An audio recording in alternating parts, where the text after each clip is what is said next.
Okay, so we're going to be looking at, starting off with World War II in the Americas, but the first one we're going to look at is Canada. And as I mentioned before, Canada not only having a major role in terms of American contributions, Canada is really, in a lot of ways, if there was such thing as a Big Four, Canada would be that fourth member, right? So you had the United States, Great Britain, the Soviet Union, those were your big three, okay? But if you, let's say, had to pick a fourth contributing nation that made, a big contribution to the Allied war effort, particularly from the, the West, we would look at Canada. Maybe China as well, we have to throw in there as well. But Canada was a major contributor and was actually involved in the war longer than the United States, all right? And actually paid a higher cost in lives in the United States proportional to their population. So they were a very important country. All right, so let's start off by talking about how Canada got into the war. You can see there September 3rd, 1939, Canada declared war. This is just 2 days after the German invasion of Poland. All right, so there was only a brief debate as to whether Canada should be involved in this conflict. And they ultimately decided that it was their fight, and that makes sense because, of course, Canada has a long history and close ties to Great Britain. At this point in world history, Canada is its own independent country. I mean, it is sovereign. It is not beholden to Great Britain in any way. However, culturally, historically, traditionally, it has been tied to the British Empire. Okay, even today, Canada. Still observes, I know it's a symbolic thing, but, the crown, that's why the royals once a year make a visit to Canada, because it's part of that British Empire. But they did ultimately have the decision whether they wanted to participate in the war. It wasn't an automatic thing. When Great Britain declared war on Germany, Canada wasn't automatically required to go to war. But they did eventually vote in their House of Parliament, and they eventually decided to go to war.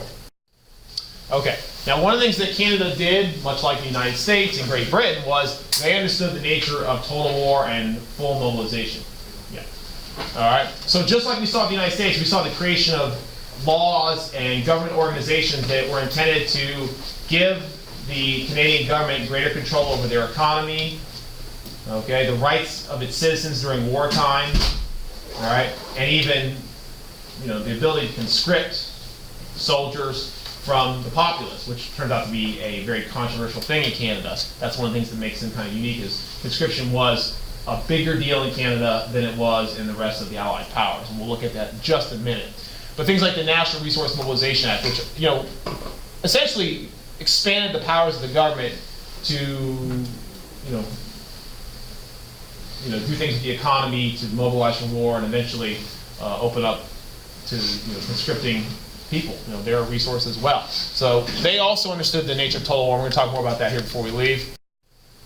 All right, now, Canada was at war since 1939. However, the war for them also changed in 1941 when the Japanese attacked Pearl Harbor. After the Japanese attack on Pearl Harbor, and of course, maybe even more importantly, the follow-up attacks on the United States holdings in the Philippines and the British holdings in Southeast Asia and Singapore, Canada was also now alarmed to the idea of the Japanese attacking them.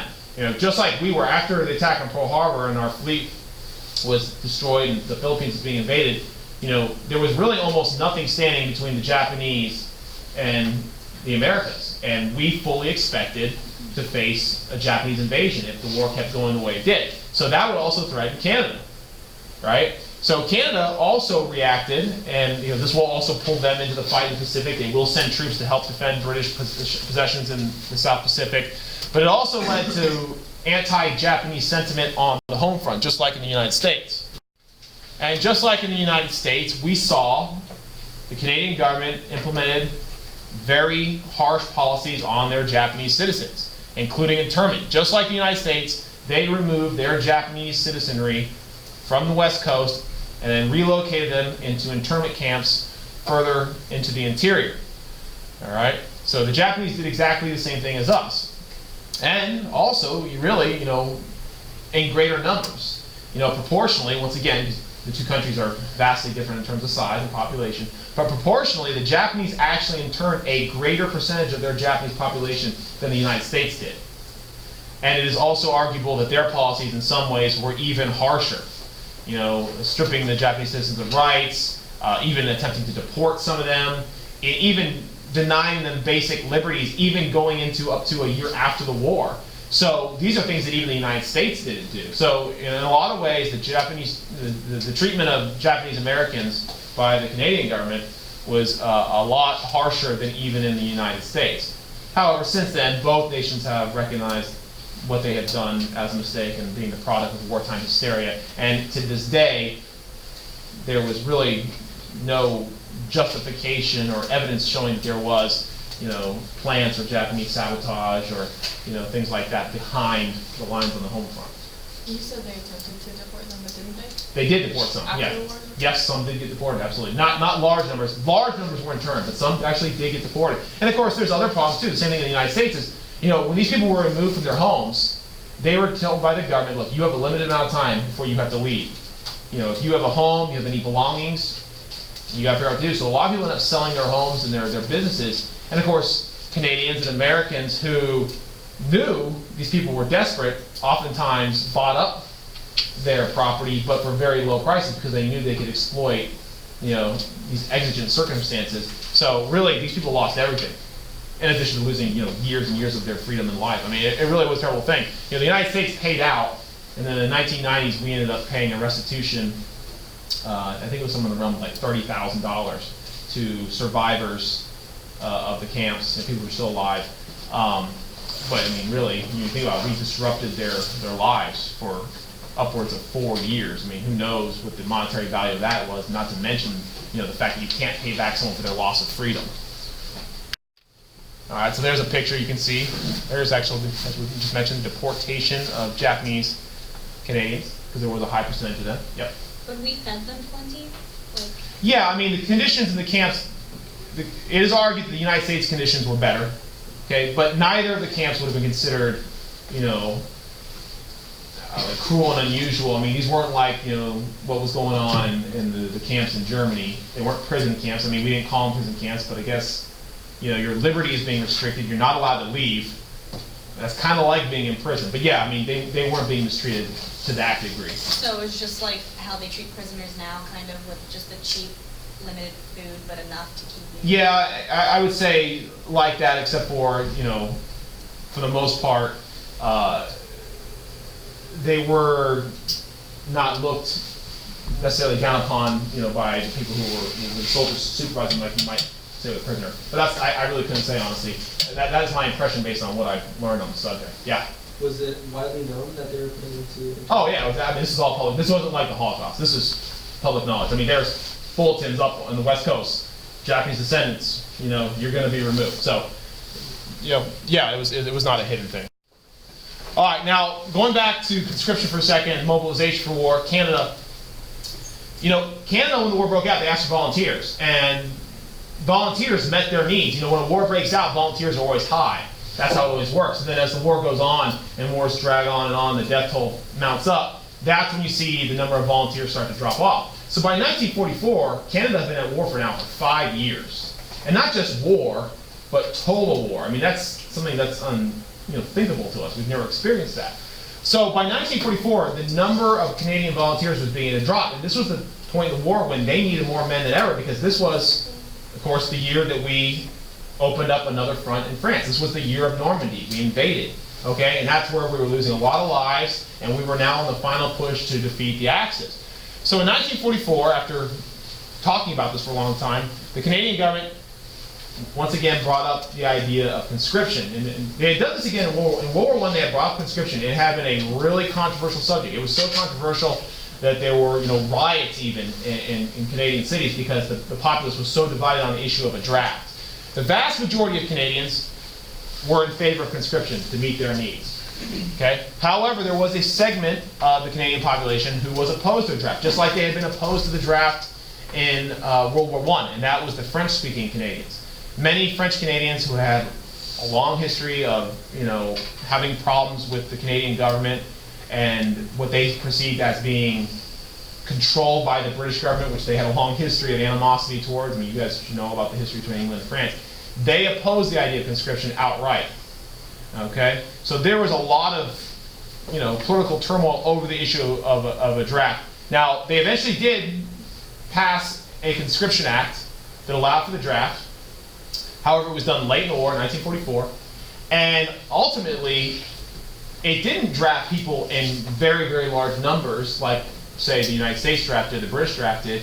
And most of the people who ended up being drafted ultimately did not see combat. They were usually used for rear functions and things like that. So it was controversial, but really at the end of the war, it actually ended up not playing that significant role in the outcome. But still, I mean, it kind of showed you just how unpopular the idea of the draft was. Whereas in the United States, there really wasn't any opposition to the draft in World War II, but we will see something like that when we get, talk about Vietnam. In Vietnam, the draft was so unpopular, and that's what caused all the political turmoil in this country during the Vietnam War, is the fact that people were being told to go fight for a conflict that they may not agree with. That was the same thing with these French Canadians. A lot of them didn't agree with Canada's role in the conflict. A lot of them actually even sympathized with the Vichy government in France, which was ultimately, Nazi occupied. So there was a lot of, problems there. All right, so what roles did the Canadian military play in the war? Well, early on, the first Canadian troops really didn't get to Europe and ready for combat until basically it was too late, the fall of France. Some Canadian soldiers did fight in the battle for France, but not in large numbers. So really the first significant involvement of Canadian troops in World War II is during the Battle of Britain. Canadians were trained as pilots, many of them trained in Great Britain, and they helped defend Great Britain from the Luftwaffe and Hitler's attempts to ultimately invade. So in the Battle of Britain, Canadian pilots played a very significant role. And this was a time when Britain was hurting on pilots and air power, and really they were just hanging on by a thread. Churchill had that famous quote. He said, never before in the course of human history have so many owed so much to so few. And he's talking about the so few he's talking about is those pilots. I mean, the vast majority of people who serve in the military aren't pilots. That's a pretty skilled position to get to that point. And during World War II, the relatively small fleet of pilots, the British and the Canadians put out, I mean, that really preserved the war. I mean, I think I did this before, but I can't stress how important the Battle of Britain was. If they lose the Battle of Britain, they lose the war. Okay, if they can't hold on to their air supremacy, they get invaded. If they get invaded, they lose. There's not a question in the world that the British could not stand up to the ground forces of the Axis in 1941, 1942. So Canadian involvement in the Battle of Britain, very significant. Okay, what about the Pacific? Here's an example. Obviously, there's many others. I'm only giving you one. Okay, these are just examples you can use, and if you're writing an essay. Okay, an example of Canadian involvement in the Pacific. When the Japanese attacked the United States, they now also began simultaneously attacking British possessions in the Pacific. Okay, Hong Kong was one of them. Canadian troops were shipped to Hong Kong to help in the defense there. Ultimately, this was a defeat, because of course this was 1941. This is when the Japanese were at their kind of maximum strength, and they were really unstoppable, it seemed. This is the same time that they were taking Singapore and the Philippines, and right after Pearl Harbor. So this was also significant, but it was some of the earliest involvement by Canadian troops in the Pacific theater. Now, overall, the biggest contribution Canadian troops made in terms of military support, was in the Mediterranean campaign. We're talking about the battle for Italy, Sicily, and even parts of North Africa. That is where we saw the most action by Canadian troops. And that is where they really played the most important role, helping win battles there. And ultimately, you could argue that they won that overall campaign.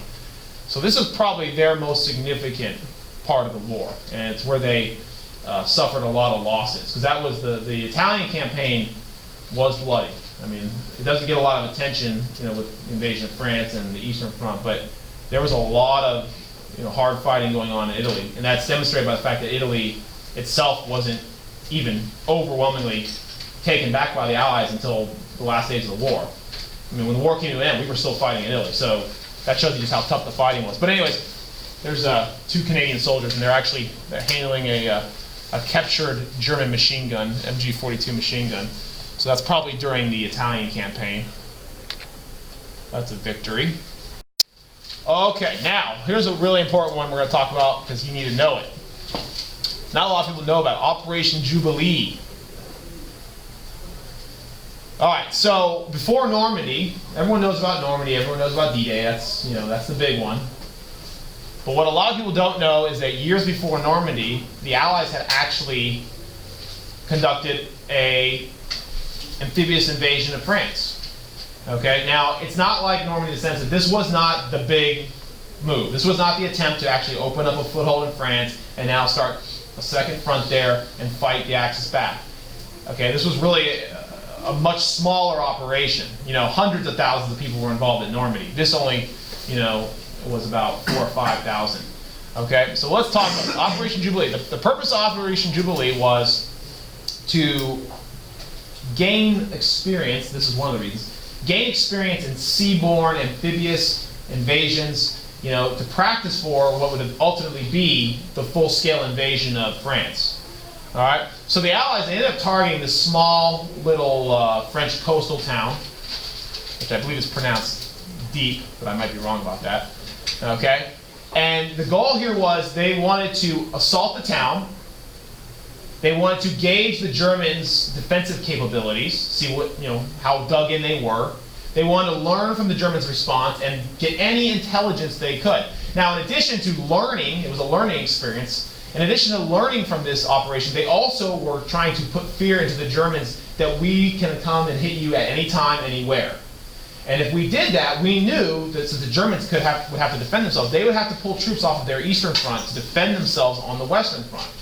What was going on in 1942 on the Eastern Front was the bloodiest part of the war out there. That was Stalingrad. That was Leningrad. I mean, people were dying not by the thousands, by the hundreds of thousands, and ultimately the millions over there. And the German public was aware that German soldiers were dying by the thousands, and they needed some, you know, some success. So, in order to pull some of those troops off the Eastern Front, the Allies wanted to conduct a commando raid on Nazi-occupied France, basically to keep them on their toes. All right, so this was the target. All right, the plan was to land what was the majority of Canadian ground troops supported by a regiment of British commandos, hit the town, attack the Germans there, get some intelligence, gauge their strength, and then get out. Okay, hit and run. Okay, but they would be going into, you know, launching amphibious invasion is very difficult, and the Germans would be prepared to defend themselves. Okay, so that way it was very much like Normandy. All right, so when the Canadians and British, but mostly Canadians, hit the beaches, also like Normandy, they hit very fierce resistance. Okay, the Germans were well dug in, there were cliffs, there was a seawall that blocked the advance of amphibious tanks. I mean, really, the target that they chose was really probably a poor choice because the geography of the area was really suited towards the defenders rather than the attackers. So you can see, you see the bodies and the burning landing craft. I mean, from the get-go, they were pinned down and really massacred. Very few were able to manage to move forward and make any significant advances. So ultimately, this was a defeat, and it was a failure as an operation. Absolutely, it was a failure. Okay, so why did it fail? And what were we going to learn from this? Well, there was no element of surprise. The Germans knew we were coming. We don't know all the full details, but it is believed that spies leaked the information, or that they just, following radio traffic, they realized that there was a large gathering of forces, you know, in the region. But whatever, for whatever reason, the Germans were prepared. They were well prepared. They were dug in. They were ready for a fight. So when the Allies landed, they really had a lot to go up against. Poor choice of landing zone. I already mentioned this. Cliffs gave German defenders the advantage, which made it also difficult to land tanks on the beach because the seawall there, the tanks were actually incapable of overcoming that seawall and the tank obstacles that were further up the beach as well. So the tanks, which were there to lead the advance and protect the soldiers, didn't actually even play a factor. Just like at Normandy, they didn't play a factor. But the reason they didn't play a factor at Normandy is because they never even got ashore. Okay, those ones all sank. Okay, there was a light bombardment of the German defenders. That means they brought in aircraft, they bombed them, they used, you know, our naval artillery, but that failed to soften them up. In fact, I don't have it on the slide, but I should have put it up there. This marks one of the worst, it was at the time, the worst aerial defeat of the British forces in the entire war. The air force that the British sent in to defend their landing troops really didn't do very well against the German Air Force. they were all shot down. So that, of course, meant that they had now no air cover. And the air cover was the only thing that would have given them an advantage against defenders who were already dug in ready for a fight. So I should probably have that on the slide, but I don't have it there. Okay, and lastly, poor communication between commanders and landing forces, which delayed the withdrawal, which meant many of the invaders were unable to escape. They were either killed or captured. So this raid was a big failure, but some good stuff comes from it. So what comes from the failures at Dieppe? Well, we learn a couple things, and we try to fix them for Normandy. And some we do and some we don't. First of all, the need for preliminary artillery support, including aerial bombardment, had to be greater, it had to be more accurate. Okay, before you hit the beaches, you got to kill as many defenders and break up the obstacles so that they have an easier path ahead of them. Now, before the Normandy invasion, we launched one of the greatest naval and aerial bombardments in history. But it ultimately also didn't play a factor because we missed. Cloud cover and fear of hitting our own ships made us drop our bombs too late, and we actually did not hit the actual coastal defenses. But they did launch a much more serious bombardment because they had learned what happened if you didn't have enough support. Unfortunately, it didn't play a major role at Normandy. Now this one is very important. This one did play a role. The need for a sustained element of surprise. There was no surprise in Operation Jubilee. Operation Overlord, on the other hand, was a huge surprise. Even as we were landing troops at Normandy, the German High Command was still holding back their reserves because they believed that it was a feint, that this was a false attack designed to draw their attention away from the real attack, which they had convinced themselves was coming further to the north. Okay, so that worked at Normandy. That whole idea of creating that phantom army led by George Patton, remember that we talked about that? Okay, that worked. They didn't have that here, but we learned that lesson. So Normandy was a huge secret. I mean, it's amazing they kept it secret. I mean, you had 400,000 invaders getting ready to go in. They kept them all secluded. They didn't even let them go off post. They weren't allowed to talk to anyone because they were so worried about spies leaking out. Because if one person leaked it out, the whole thing would have been ruined. Okay? The need for proper intelligence concerning enemy fortifications. Okay, so you need to also have a better idea of what you're going up against, how many divisions, what kind. The avoidance of a direct frontal attack on a defended port city. That also played a role in the selection of Normandy later.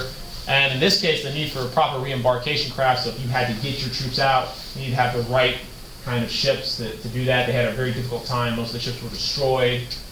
Okay, and a lot of the troops got stuck on French soil as the Germans closed in on them. So ultimately you had thousands killed and or captured. And you look at the picture there, that's actually Canadian troops that had been captured by the Germans. So this was a huge success for the Axis, and it came at a really important time. This was the time of the war when they were getting bad news from the East every day. You know, 100,000 killed here, you know.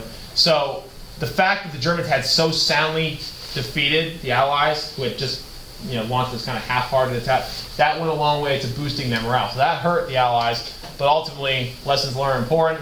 Winston Churchill himself said he said he truly believed that for every life lost here, he thought 10 were spared at Normandy.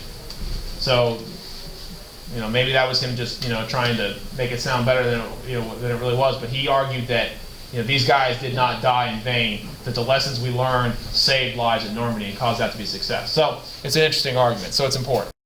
All right. Now, speaking of Normandy, which was the follow-up invasion in 1944, that was a success. And you guys already know there were 5 landing zones: 2 American, 2 British, and of course, 1 Canadian. The Canadian landing zone was Juno Beach. Juno Beach. Okay? And one of the claims to fame, not only was this a successful landing zone, it was sandwiched between the 2 British zones you see there. Not only was it a success, it was actually the greatest success of the D-Day landings. The Canadian forces actually penetrated further than any other landing force. They got a mile deep into German territory. Okay, whereas a lot of the other beaches kind of got bogged down. Particularly, you know, we talked about Omaha Beach. We went up against some pretty heavy resistance, and our guys were just barely holding on to about a quarter mile of French soil at the end of D-Day. Okay, so you know they had great success, so that's kind of a mark of pride on their military record. There's a victory. All right, so let's overall look at the impact of the war on Canada before we move on. A lot of similarities to the United States. Government intervention, okay? So during the course of the war, we saw an expansion of government power to meet the needs of total war. So just like in the United States, we saw the government take more control over prices, wages, contracts for wartime production. Okay, wartime industry, you see it there. Canada expanded its industry to build large numbers of tanks, planes, and ships. Okay, they got Lend-Lease dollars, and they even made Lend-Lease supplies to go overseas and help the Allies. They became a major industrial power.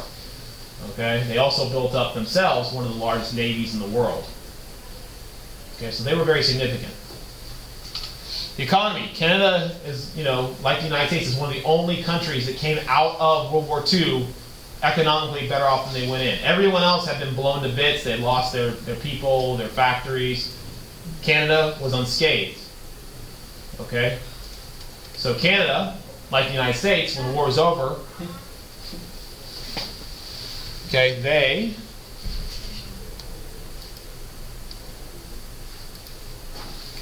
when the war was over, they came out better off. They actually, when they went in, it was the Great Depression. When they came out, they had near full employment, like we did. And lastly, this is also very important because we're about to get into the Cold War, and this plays a role. Canada's role in World War II elevated into a greater position of power in terms of the geopolitical power structure. They, going into the war, were a lower tier power. Now, when the war was over, you all know two countries emerged as superpowers. You had the United States, you had the Soviet Union. There's no doubt that they came out more powerful than they went in. Okay? Canada also found themselves elevated, not to superpower status, okay, but Canada found itself elevated to what we call a secondary power status, which means they were now elevated to the position of what we're going to see countries like Great Britain, France, Germany in the post-war world, which means they have greater influence over the course of events. And in fact, Canada in the Cold War, you probably don't know a lot about this, but you're going to eventually, Canada in the Cold War actually had a lot of influence. They played a very important role in kind of guiding how things went between the United States, Cuba, and the Soviet Union. They actually were a very important mediating role, and they had enough pull now because of World War II to do that. So Canada, doesn't get enough attention, but it was a... All right, let's talk briefly about Brazil and then Argentina, and we are done. Let you finish looking at this slide.